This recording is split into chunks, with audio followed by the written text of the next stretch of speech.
और दोस्तों स्वागत है आप सभी का दोबारा से हमारे favourite YouTube channel Atul Dubey classes में गाइस। तो आज की वीडियो में समझेंगे इस जो सिंधु घाटी सभ्यता के जो प्रमुख स्थल हैं।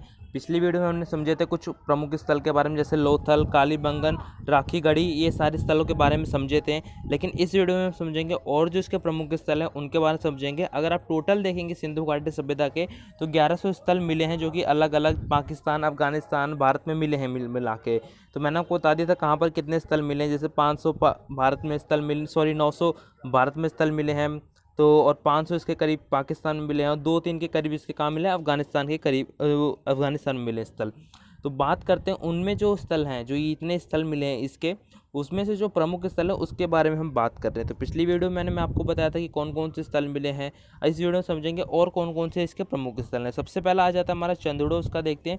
तो ये कहाँ पर मिला? सिंध नदी के तट के किनारे ये स्थल प्राप्त हुआ है। कहाँ पर? सिंध नदी जो है,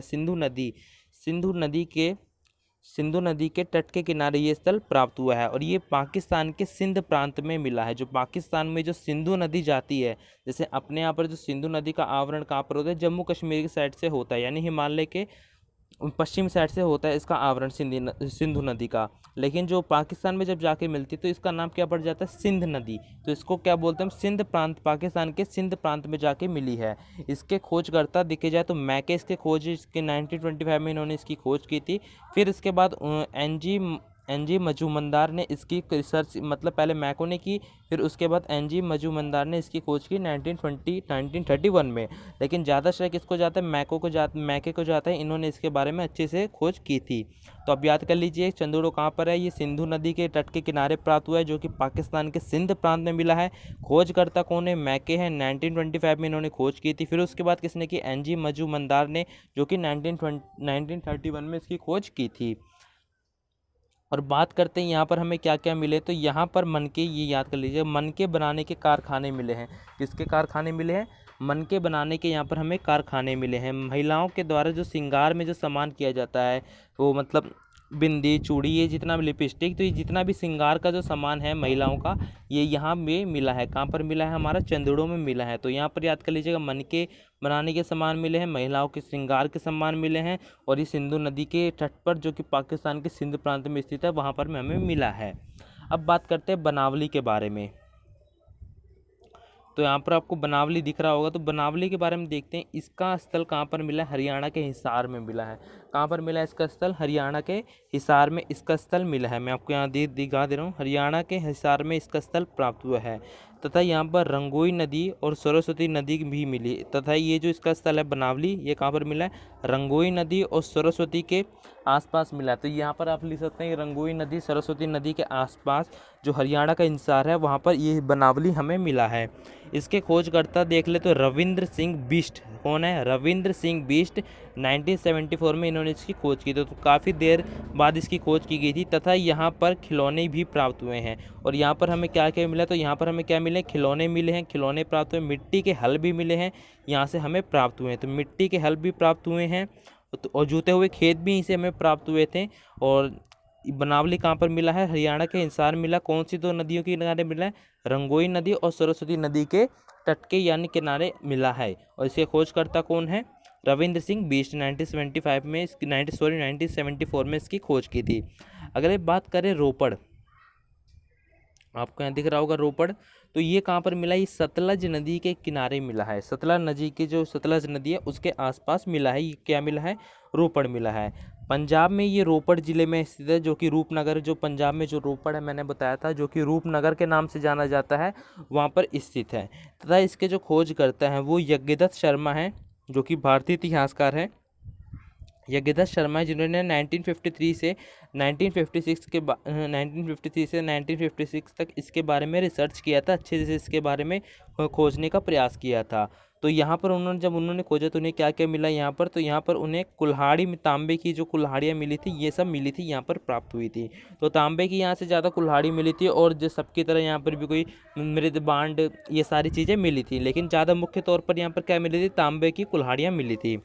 अगला आ जाता है हमारा रंगपुर आ जाता है। तो ये भी इंपॉर्टेंट है काफ़ी ज़्यादा, क्योंकि गुजरात में है, और गुजरात में सिंधु घाटी सभ्यता का कैसा स्थल था? तो वहाँ से गुजरात से सिंधु घाटी सभ्यता के लोग विदेशी तरीकों से व्यापार करते थे, तभी वहाँ पर लोथल बंदरगाह जो प्राचीन भारत का सबसे बड़ा बंदर प्राचीन विश्व का सबसे बड़ा बंदरगाह माना जाता है, कि मतलब उस जमाने में ऐसा बंदरगाह ही नहीं देखा गया था जो लोथल में देखा गया था, गुजरात में।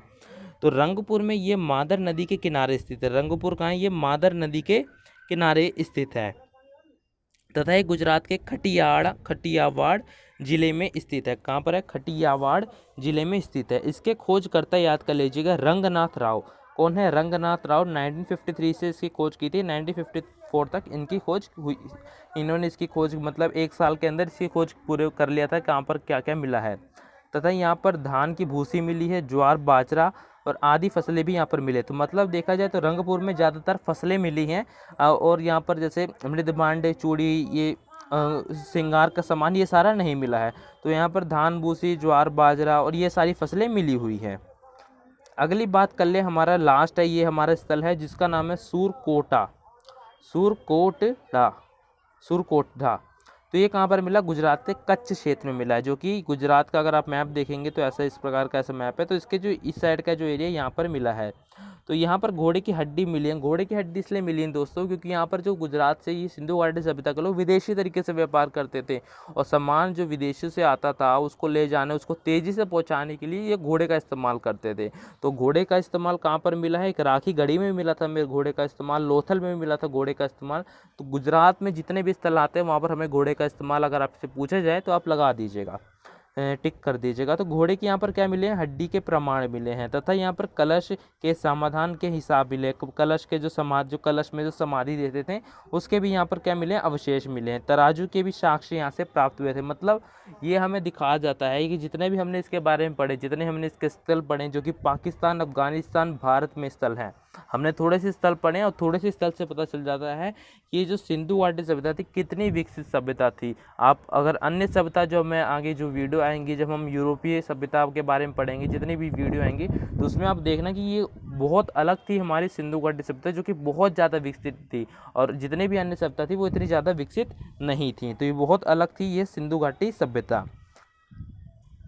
अब आज लास्ट पार्ट में हम बात करें, जो 7 पार्ट है उसमें हमारा आखिरी आज का टॉपिक होगा कि जो सिंधु घाटी जो सभ्यता थी इसका पतन कैसे हुई। ये हमारा आखिरी टॉपिक है, फिर ये हमारा सिंधु घाटी चैप्टर पूरी तरीके से कंप्लीट।